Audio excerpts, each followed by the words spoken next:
اعوذ باللہ من الشیطان الرجیم بسم اللہ الرحمن الرحیم۔ مسئلہ نمبر 92 ہم نے پڑھنا تھا۔ ہم کیا پڑھ رہے تھے پیچھے؟ مردار، ہر وہ حیوان جو خون جہیندہ رکھتا ہے شرعی طریقے سے اسے ذبح نہیں کیا گیا ہے تو وہ مردار ہے، مر گیا ہے تو وہ انسان مر گیا ہے تو اس کا جسم نجس ہے مردار ہونے کی وجہ سے۔ 3 غسل دیں گے تو وہ پاک ہو جائے گا، ورنہ نہیں ہوتا۔ مرے ہوئے کو کسی نے تر ہاتھ لگایا ہے تو اس کا ہاتھ بھی نجس ہے، غسل واجب ہوتا ہے اپنی شرائط کے ساتھ، ساتھ ہاتھ بھی نجس ہے۔ کسی نے ہاتھ نہیں لگایا، اس کے اوپر پانی ڈالا ہے، وہ پانی نیچے گیا ہے جو وہ زمین نجس ہے، قلیل پانی ڈالا ہے نا ہم نے، وہ نجاست ہے جو مرا پڑا ہے انسان، اور ہم سب نجاست ہی بن جائیں گے۔ پھر غسل ہمیں 3 ملیں گے تو پھر پاک ہوں گے۔ تو ہر وہ حیوان جسے شرعی طریقے سے ذبح نہ کیا جائے اور اس کا خون جہیندہ ہو تو اس کی لاش جو ہے وہ مردار ہے، اور مردار نجس ہوتا ہے۔ اور خون جہیندہ نہ ہو تو کل کیا پڑا ہے؟ وہ مری ہوئی مچھلی، اچھا ایک مچھلی پانی سے باہر ہم نے پکڑی اور مار گیا وہ تو حلال ہے، ہم نے پکڑی ہے۔ ایک پانی کے اندر مار گئی ہے، ہم نے پکڑی نہیں، وہ حرام ہے۔ یا اس نے چھلانگ لگائی پانی سے باہر آ پڑی، کسی نے بھی اس وقت نہیں تھا کہ جو اس کو پکڑتا، وہ مر گئی ہے، وہ بھی حرام ہے، حرام ہے۔ وہ کسی نے اس کو پکڑا نہیں ہے نا، وہ خود چھلانگ مار کے اوپر جو آئی باہر آ پڑی، آپ پیچھے جا نہیں سکتی اور وہیں مر گئی، یہ حرام ہے کیونکہ ہم نے تو اس کو اپنا نہیں بنایا ہے نا۔ اچھا کوئی پکڑ لے پھر وہ حلال ہے،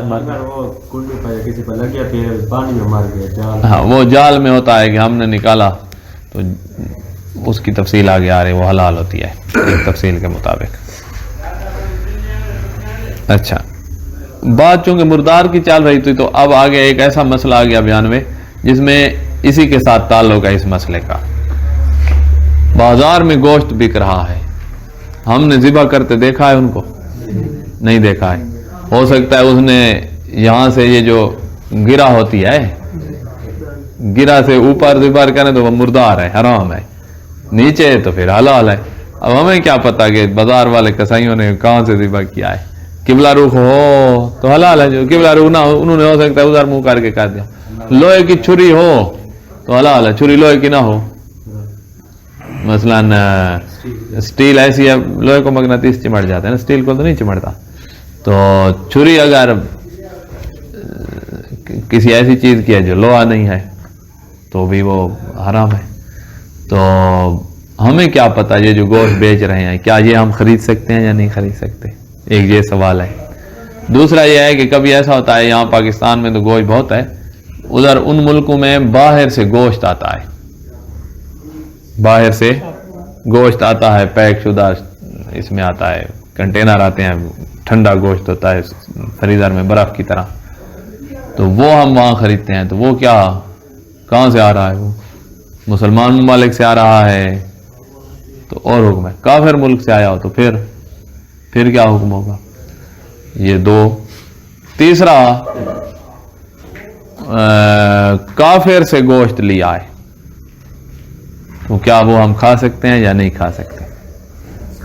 جب ہمیں شک ہوگا نا کہ شرعی طریقے سے ذبح ہوا ہے یا نہیں ہوا اور یہ پاک ہے یا پاک نہیں ہے، تو وہاں تو قاعدہ طہارت جاری ہوگا کہ ہر چیز پاک ہے جب تک آپ کو یقین نہ ہو جائے نجس ہونے کا، اور ہمیں یقین نہیں ہے نا، ہمیں شک ہے، پتہ نہیں شرعی طریقے سے ذبح ہوا ہے تو پھر تو پاک ہے، شرعی طریقے سے ذبح نہیں ہوا تو پھر نجس ہے۔ نجاست اور طہارت کا ایک دفعہ شک ہے تو وہ پاک ہی شمار ہوگا۔ ایک دفعہ یقین ہے کہ بھئی شرعی طریقے سے ذبح نہیں ہوا تو وہ نجس ہے، ایک دفعہ یقین ہے کہ شرعی طریقے سے ذبح ہوا ہے تو وہ پاک ہے۔ جب شک ہو کہ شرعی طریقے سے ذبح ہوا ہے یا نہیں تو پھر قاعدہ طہارت جو صلاح طہارت آپ نے پڑھا ہے وہ جاری ہوگا کہ ہر چیز پاک ہے یہاں تک کہ آپ کو نجاست کا یقین۔ تو پاک اور نجس والا مسئلہ آسان ہے، باہر ملک سے آیا ہے اور ہمیں شک ہے پتہ نہیں شرعی طریقے سے ذبح ہوا ہے یا نہیں، ہم کہیں گے پاک ہے۔ ہمیں یقین ہے کہ غیر شرعی ہے تو نجس ہے، ہمیں یقین ہے کہ شرعی ہے تو پھر پاک ہے۔ تو پاک اور نجاست والا آسان ہے مسئلہ۔ کھانے میں اطمینان چاہیے، کھانا ایک عمل ہے، اس کی کچھ شرائط ہیں، اس عمل مشروط میں داخل ہونے سے پہلے شرائط کا اطمینان چاہیے۔ تو وہ اطمینان ہے آپ کو تو پھر تو کھاؤ، اطمینان نہیں ہے تو پھر تو مشروط میں داخل نہیں ہو سکتے جب تک شرائط کا اطمینان نہ ہو جائے۔ تو اب یہ 3 قسم کے گوشت ہمارے سامنے ہیں۔ ایک انہی کسائیوں والا ہے، ایک دفعہ دوسرے ملک سے ہمارے پاس آیا لیکن اسلامی ملک سے آیا ہے، ایک دفعہ کافر سے آیا ہے. تو ان گوشتوں کو کھانے کا کیا حکم ہے؟ طہارت نجاست والا مسئلہ آسان ہے، جب یقین ہو جائے نجس ہے تو اس وقت نجس کہنا، ورنہ پاک ہے. کھانا کا کیا حکم ہے؟ تو کہا دیکھو یہ میں آپ کو خلاصہ کر دوں، اور یہ تو اس نے لمبا چوڑا ادھر لکھ دیا ہے.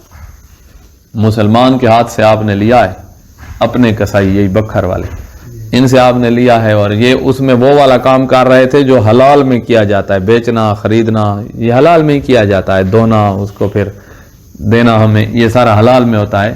مردار کوئی بھی ایسے نہیں کرتا. تو یہ حلال والا کام اس میں کر رہے تھے نا، تو ان سے لیں اور مطمئن ہو کر کھا جائیں.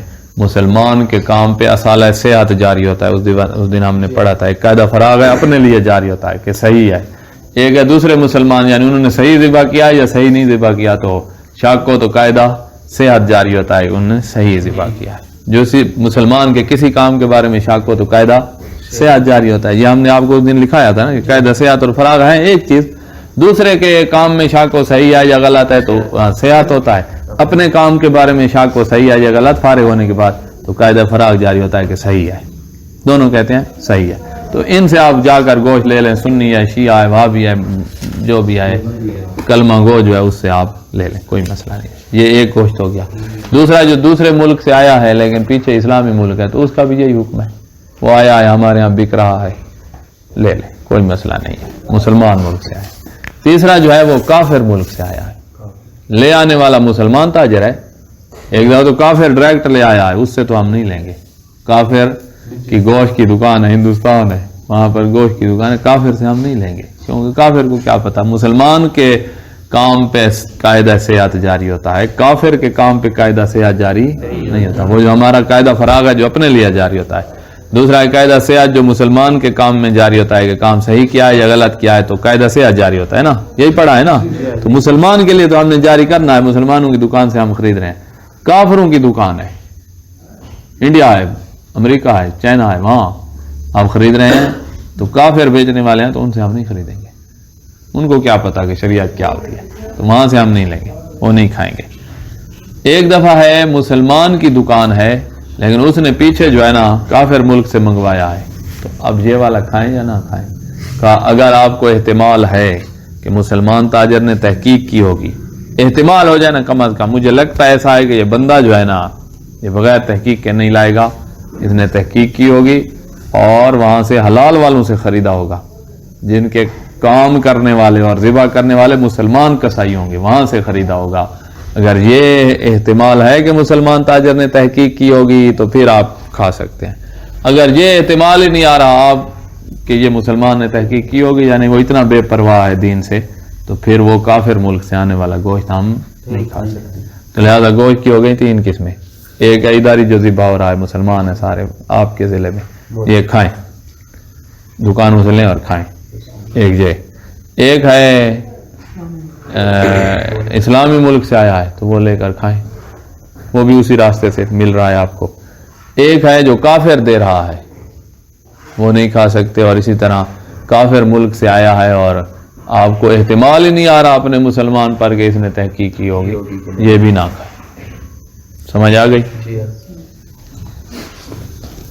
گوشت، چربی، چمڑا جس کے بارے میں احتمال ہو کہ کسی ایسے جانور کا ہے جسے شرعی طریقے سے ذبح کیا گیا ہے، یہ پاک ہے.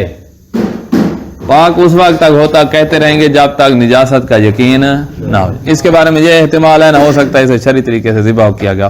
جب یہ احتمال ہے تو پھر یقین تو نہیں ہو سکتا نا نجاست کا، تو پاک تو ہے. کھانے والی باتیں بعد میں آ رہی ہیں، پہلے یہ پاک ہے کیونکہ یقین نہیں ہے نجاست کا. اس وقت چیز کو نجس کہو جب یقین ہو جائے نجاست کا، یہاں یقین نہیں ہے، یہاں قید طہارت یہاں تک جاری ہو گیا. سمجھ آ رہے ہیں منحال؟ یہ قاعدے آپ نے مباحثوں میں جاری کرنے آئے، لیکن اگر بار بار جاری کرتے پھر مہارت آ جاتی ہے. اب جو لائن لکھتے ہیں ہمیں پتہ چل جاتا ہے یہاں کون سا قاعدہ جاری ہو رہا ہے. لیکن اگر یہ چیزیں کسی کافر کے ہاتھ سے لی گئی ہوں یا کسی ایسے مسلمان کے ہاتھ سے لی گئی ہوں جس نے کافر سے لی ہوں اور یہ تحقیق نہ کی ہو کہ آیا یہ کسی ایسے جانور کے ہیں جسے شرعی طریقے سے ذبح کیا گیا یا نہیں، تو ایسے گوشت اور چربی کا کھانا حرام ہے. پاک نجاست نجس ہونے کی باتیں گزر گئیں. اب ہے کھانے کی بات. کہاں سے لی ہیں؟ کافر سے لی ہیں یا مسلمان سے لی ہیں لیکن اس نے پیچھے کافر سے لی ہیں اور اس نے تحقیق بھی نہیں کی. کافر سے لی ہیں, درمیان میں مسلمان لینے والا ہے, ذبح شدہ لیا ہے گوشت, تو یہ کھانا حرام ہے. پاک ہوگا یا نہیں؟ کہا جب آپ کو یقین نہیں ہے نجاست کا تو پاک تو ہوگا. جب نجاست کا یقین ہو جائے تو اس وقت نجس. البتہ ایسے چمڑے پر نماز جائز ہے. کیوں؟ قاعدہ طہارت جاری ہوگا. نماز پڑھنی ہے نا, کھانا تو نہیں ہے نا, نماز پاک جگہ میں پڑھنی ہے نا, تو آپ نے یقین نہیں ہے نجس ہونے کا تو آپ اس پہ نماز پڑھیں, کیونکہ قاعدہ طہارت جاری ہوگا کہ ہر چیز جس کے بارے میں یقین نہ ہو نجاست کا وہ پاک ہوتی ہے, تو یہ بھی پاک. اور جو کچھ مسلمانوں کے بازار سے یا کسی مسلمان سے خریدی جائے. اب ہم آ گئے مسلمانوں کے پاس, وہ کافر والی بات ختم. اب یہ کھا سکیں گے یا نہیں, یہاں کھانے کی بات آئے گی. اور یہ معلوم نہ ہو کہ اس سے پہلے یہ کسی کافر سے خریدی گئی تھیں, یہ پتہ نہیں ہے ہمیں. مسلمان دے رہا ہے, ہو سکتا ہے اس نے خود ذبح کیا ہو, کسی مسلمان ملک سے آیا ہو, یہ بھی تو ہو سکتا ہے. یا احتمال اس بات کا ہو کہ تحقیق کر لی گئی ہوگی, یا اس نے لیا کافر سے لیکن ہمیں احتمال ہے کہ اس نے تحقیق کی ہوگی, تو خواہ کافر سے ہی خریدی ہوں, تحقیق کا احتمال ہے, تو اس گوشت اور چربی کا کھانا اس شرط پر جائز ہے کہ وہ مسلمان اس میں کوئی ایسا تصرف کرے جو حلال گوشت سے مخصوص ہے. ایسا کام اس میں کر رہا ہو نا جو حلال گوشت سے کیا جاتا ہے, اس پہ لٹکائے ہوئے اپنی دکان پہ کاٹ کاٹ کے تول کے بیچ رہا ہے, تو یہ والے وہ تصرف ہیں کہ جو حلال گوشت میں کیے جاتے ہیں, تو یہ آپ کھا سکتے ہیں. مثلاً اسے کھانے کے لیے بیچ رہا ہو, یہ ایک تصرف ہے. تو اب اس کا خلاصہ سمجھ آیا.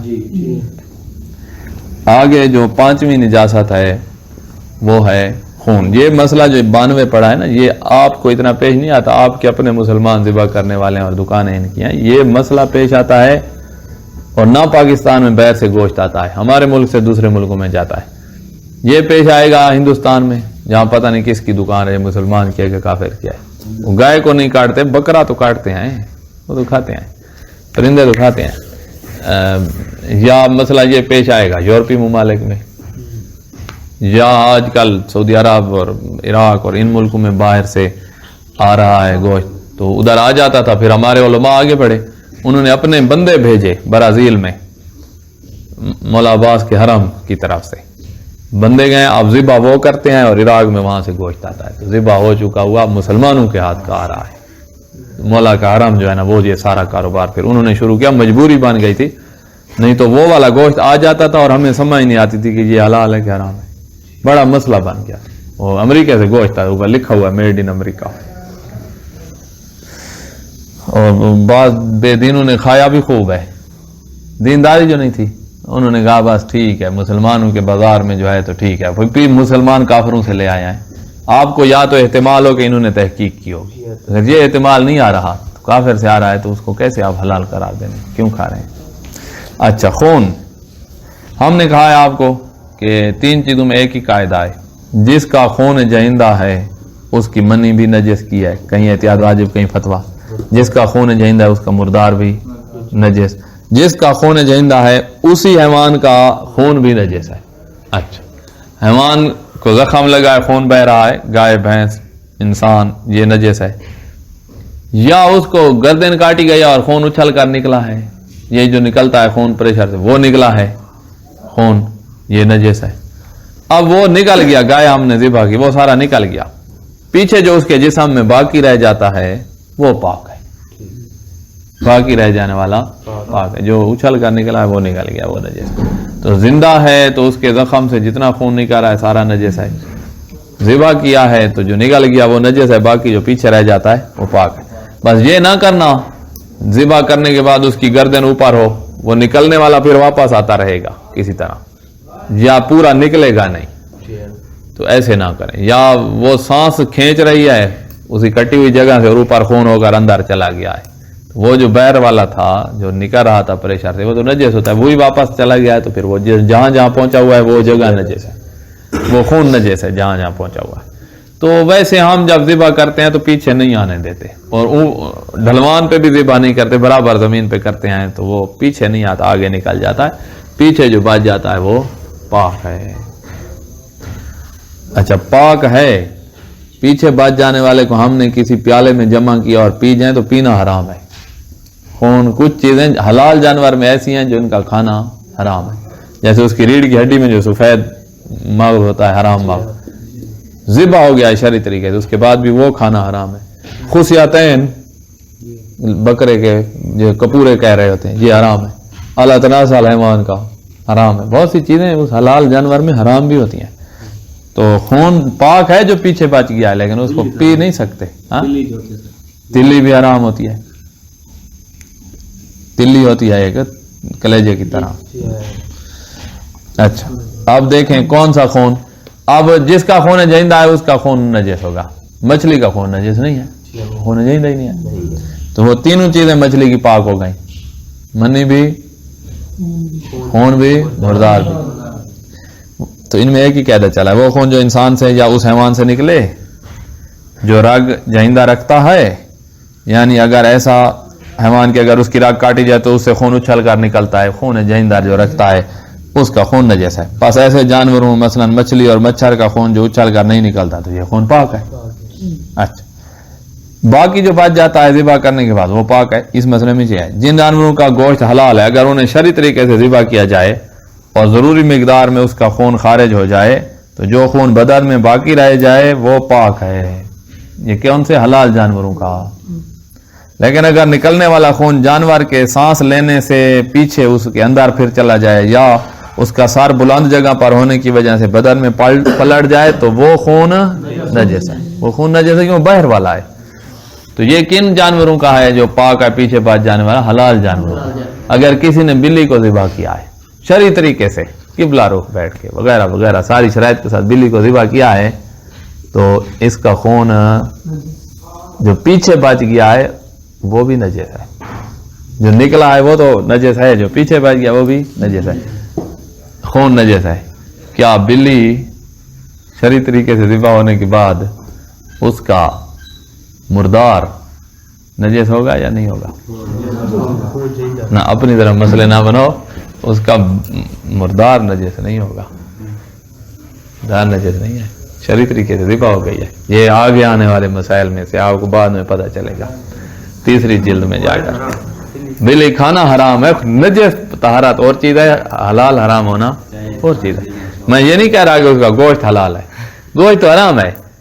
ویسے زندہ بلی کو ہاتھ لگایا جائے، تار ہاتھ لگایا جائے، ہاتھ نجس نہیں ہوتا، کتا تو نہیں ہے نا، بلی پاک ہے نا، تو اس کو ہم نے شرعی طریقے سے ذبح کیا ہے تو بھی اس کا جسم پاک ہے، خون اس کا نجس ہے، خون نجس ہے، وہ چاہے خون نکل گیا ہے جو باقی رہ گیا خون سارا نجس ہے۔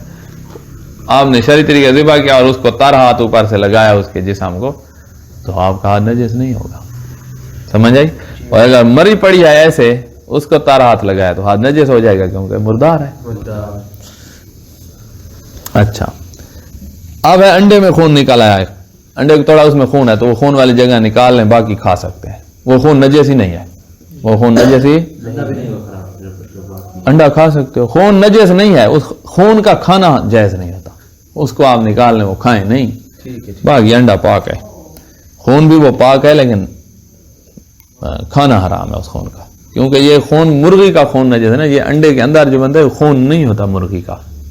آپ انڈے کو دیکھو اس میں کوئی رگیں جا رہی ہیں مرغی کی، جب جس انڈے کی زردی میں خون کا ذرا موجود ہو احتیاط مستحب ہے کہ اس زردی سے پرہیز کیا جائے۔ کیا ہے احتیاط؟ آپ مخالفت کر سکتے ہیں نا، خون نکال کے کھا جائیں کوئی مسئلہ بھی نہیں، خون کو نہ کھائیں، وہ نجس نہیں ہے۔ اچھا گائے کو کا دودھ دونے کے وقت اس کے جو تھن تھے ان میں زخم ہے، یہ زخم ہو جاتے ہیں ملاش، تو وہاں سے خون نکلتا ہے وہ دودھ میں چلا گیا، دودھ کی اتنی بڑی بالٹی تھی ہماری، سارا نجس ہو جائے گا یا نہیں ہوگا؟ کیونکہ مضاف میں ایک قطرہ بھی چلا جائے پھر وہ بالٹی آپ نے ٹرک میں ڈالی جو دودھ والا ٹرک آیا ہوا، چل بھائی آپ ٹرک کو اندر سے کنٹینر کو پاک کرو پھر نیا دودھ ڈالنا۔ تو لہذا اگر ہمارا دودھ دونے والا دیندار ہے تو وہ خیال کرے گا، اس بالٹی کو زمین پہ ڈال دے گا اور بیچے گا نہیں، کیونکہ نجس ہو گیا ہے نا۔ اب ان کا تو کوئی قصور نہیں ہے، یہ مجرم ہے. اسی لیے تو قیامت والا دن 50,000 سال کا جو ہے وہاں حساب ہی تو ہونے ہیں. یہی اس نے صاحب کو نجس دودھ پلایا تھا تو اب آئے حساب کے کٹہرے میں کھڑا ہو جائے. نجاست کا نقصان ہے، جو وہاں ظاہر ہو جائے گا اچھی طرح کہ کیا نقصان آپ کا ہوا تھا. دنیا میں ان کو پتہ ہی نہیں چلا ہے روحانی نقصان کتنا ہوا تھا، جسمانی نقصان کتنا، سارے نقصان اس نے پورے کرنے ہیں. تو ایک چاند ٹکوں کے لیے جو ہے نا اپنی بربادی کیا. تو اسی طرح حساب کرتے کرتے 50,000 سال لگ گئے. جناب آدم کو آئے ہوئے 10,000 سال بھی نہیں ہوا ہوگا یا 10,000 ہو گیا ہوگا. ہم نے 50,000 وہاں ٹھہرنا ہے. پتہ نہیں یہ دنیا 50,000 سال تک جاتی ہے یا نہیں جاتی. وہاں تو 50,000 ہے. اچھا اب ہے کہ وہ خون جو بعض اوقات دودھ دھوتے وقت نظر آتا ہے نجس ہے اور دودھ کو بھی نجس کر دیتا ہے. اچھا اگر دانتوں کی ریخوں سے، دانتوں کے یہ جو دانتوں کے ساتھ گوشت ہے اس کو کیا کہتے ہیں؟ مسوڑے. مسوڑوں سے نکلنے والا خون لعاب دین میں مخلوط ہو گیا ہے. منہ میں لعاب دین ہے، خون تھوڑا سا نکلا ان میں خلط ہو گیا اور ختم فنا ہو گیا ہے. اب ہم تھوک ڈالیں گے تو اس میں خون نظر نہیں آتا، وہ ختم ہو گیا ہے. یہ جو ختم ہو گیا ہے اب لعاب دین نجس ہے یا پاک ہے؟ پاک ہے. پاک بھی آئے اور اس کو کوئی نگل گیا ہے تو حرام بھی نہیں، کیونکہ خون خود ختم ہو گیا ہے. حکم تھا خون نگلنا حرام ہے، خون ہے ہی نہیں. جس چیز کا نگلنا رہا وہ ہے ہی نہیں تو حرمت والا حکم کہاں سے آئے گا. یہاں ایک میں آپ کو قاعدہ دینا چاہتا ہوں، مسئلہ سمجھ آ گیا؟ اگر دانتوں کی ریخوں سے نکلنے والا خون لعاب دین سے مخلوط ہو جانے پر ختم ہو جائے تو اس کا لعاب دین سے، اس لعاب دین سے پرہیز لازم نہیں ہے. وہ نگلنا چاہے نگل سکتا ہے. کپڑوں پہ لگ گیا تھوک ڈالتے وقت تو پاک ہے، کوئی مسئلہ نہیں. ہاں خون اگر ہے اور ہم نے تھوک ڈالی اور کپڑوں پہ لگ گیا ہے تو خون اس میں ملا ہوا ہے، نظر آ رہا ہے خون، خالط ہو کے فنا نہیں ہوا ہے تو پھر وہ نجس ہے، کپڑے نجس ہو جائیں. اچھا ادھر آپ کو ایک قاعدہ دو. قاعدہ ہے، اس کو ہم کہتے ہیں قاعدہ. اس کو پہلے سمجھیں کہ ہمارے پاس ایک موضوع ہوتا ہے، اس پہ حکم لگتے ہیں شریعت کے. موضوع ہے خون، اس پہ حکم لگا ہے کہ نجس ہے. موضوع ہے مردار، اس پہ حکم لگا ہے کہ اس کا کھانا حرام ہے. ٹھیک ہے. موضوع اگر تبدیل ہو جائے اور کوئی اور چیز بن جائے، وہ موضوع ہی باقی نہ رہے تو حکم خود بخود ختم ہو جاتا ہے. یہ قاعدہ ہے ہمارا. موضوع کی تبدیلی سے حکم تبدیل ہو جاتا ہے. ٹھیک ہے. اب ہمارے پاس موضوع تھا خون اور وہ منہ میں ختم ہو گیا تو اس کا حکم یہ تھا کہ اس کا نگلنا حرام ہے. اب وہ ختم ہو گیا، اب حکم ختم، اب نگل گیا. اس کا حکم یہ تھا کہ یہ نجس ہے مثلا، تو اب ختم ہو گیا، خود خون ہی ختم ہو گیا تو نجاست کہاں رہے گی. سمجھ آ گئی؟ منہ کے کچھ احکام ہیں جو آگے آ رہے ہیں. آپ کے ذہن میں یہی سوال آ رہا ہوگا کہ منہ جو نجس ہو گیا ہے تو ہم نے اس کو پانی سے تو پاک نہیں کیا، یہ کیسے پاک ہو گیا؟ اس کے آگے احکام آ رہے ہیں کہ یہ ایسی جگہ ہے جو خود بخود پاک ہو جاتی ہے. آ رہا ہے آگے. تو موضوع کی تبدیلی سے احکام تبدیل ہو جاتے ہیں. اس کا نام ہے قاعدہ تبدل الموضوع یا تغییر الموضوع یا تغیر الموضوع. ٹھیک ہے. موضوع کی تبدیلی سے احکام تبدیل ہو جاتے ہیں. پہلا موضوع تھا خون، اب موضوع ہے لعاب دین. لعاب دین کا حکم یہ ہے کہ اس کا نگلنا جائز ہے، خون کا حکم یہ تھا کہ اس کا نگلنا حرام ہے. اب پہلا موضوع تبدیل ہو گیا اور سارا لعاب دین بن گیا. تو اب لعاب دین والے احکام آئیں گے. کیا حکم ہے لعاب دین کا؟ کہ نگلنا جائز ہے. موضوع کی تبدیلی سے حکم تبدیل ہو جاتا ہے.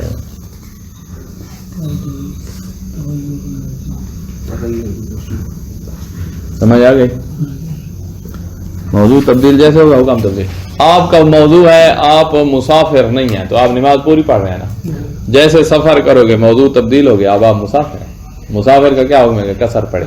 پھر جیسے گھر پہنچو گے موضوع اور ہو گیا ہے کہ آپ مسافر نہیں ہیں تو پھر آپ کے حکم بھی تبدیل ہو جائے گا کہ نماز بھی آپ کی پوری ہے. آپ پڑھیں. یہ ختم ہو گیا مسئلہ. آگے ہے آپ کو لگی ہے چوٹ، آپ کو چوٹ لگی ہے. اور چوٹ لگنے کی وجہ سے ناخن یا کھال کے نیچے خون جم گیا ہے. اگر وہ خون ہے، لوگ اس کو خون کہتے ہیں، تو خون والے احکام آ جائیں گے نا. موضوع ہمارا خون ہے، حکم کیا ہے؟ نجس ہے. اور اگر خون لوگ اس کو دیکھیں اور کہیں یہ اب خون نہیں ہے، یہ تو گوشت ہے، گوشت نے ایسی شکل اختیار کیا، تو گوشت کا کیا حکم ہے؟ گوشت پاک ہے ہمارا، خون نجس ہے نا. تو اگر لوگ اس کو خون کہیں تو خون والا حکم آ جائے گا. لوگ اس کو کہیں کہ نہیں یہ گوشت نے ایسی شکل اختیار کیا ہے، تو گوشت والا چوٹ لگی ہے اور یہ جگہ سرخ ہو گئی ہے. اگر اس کو دیکھیں اور کہیں خون ہے اس کے نیچے، کبھی خون ہوتا بھی ہے، جم جاتا ہے کالا، تو وہ خون کا حکم ہوگا. اگر لوگ کہیں کہ نہیں یہ گوشت نے ایسی شکل اختیار کیا تو پھر گوشت. اچھا وہ نیچے جمع ہوا ہے، نیچے ہے کچھ، اوپر والا جلد پھٹی ہوئی نہیں ہے، تو جلد اوپر پاک ہے نا، نیچے اگر خون ہے تو نجس ہے. جب تک اس میں سوراخ نہیں ہو جاتا آپ وضو کریں، غسل کریں، کھائیں پیئیں، کوئی مسئلہ بھی نہیں، ہاتھ آپ کے پاک ہے. اگر اس میں ہو جائے سوراخ، مسئلہ وہاں سے خراب ہوگا. اگر سوراخ ہو گیا ہے تو اب اس کے اندر ہے خون، آپ وضو کا پانی ڈالیں گے اس جگہ پہ پہنچے گا تو وہ نجس ہو جائے گا. آپ کور تو نہیں ڈال رہے نا، کلیل ڈال رہے ہیں، کلیل جیسے ملاقات کرتے ہیں نجس ہو جائے گا. تو اب آپ کا وضو کا پانی آگے نجس ہو کے جا رہا ہے، تو یہ جگہ تو وضو نہیں ہو سکتا، کیونکہ وضو کے لیے پاک پانی چاہیے، تو نجس پانی جا رہا ہے. تو اب کیا کرنا ہوگا؟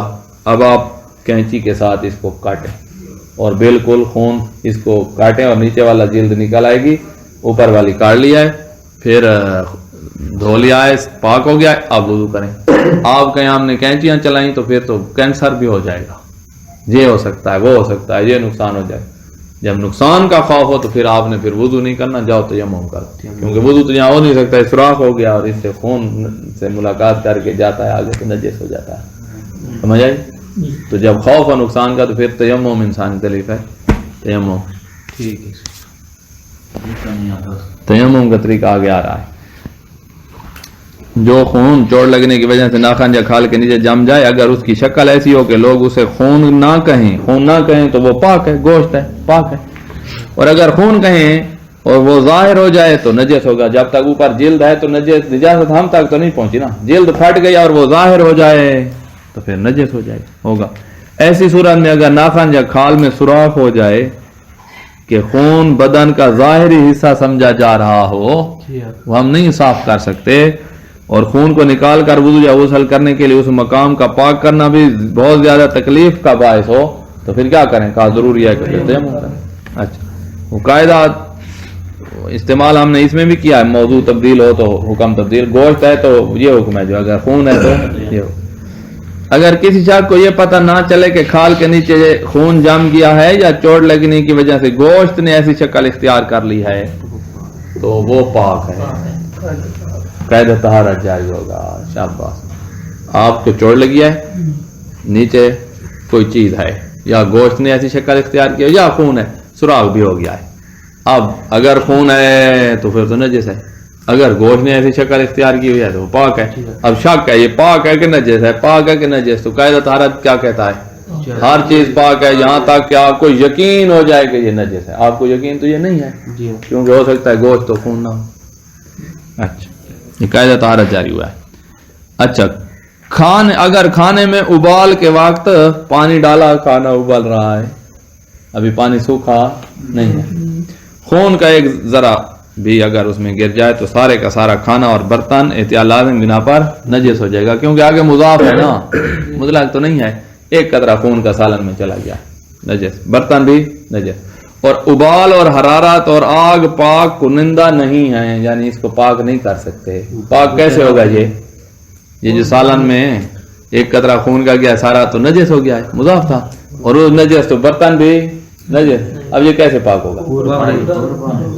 کور ڈالو، سارے محلے کو دعوت دو، کور کھلاؤ.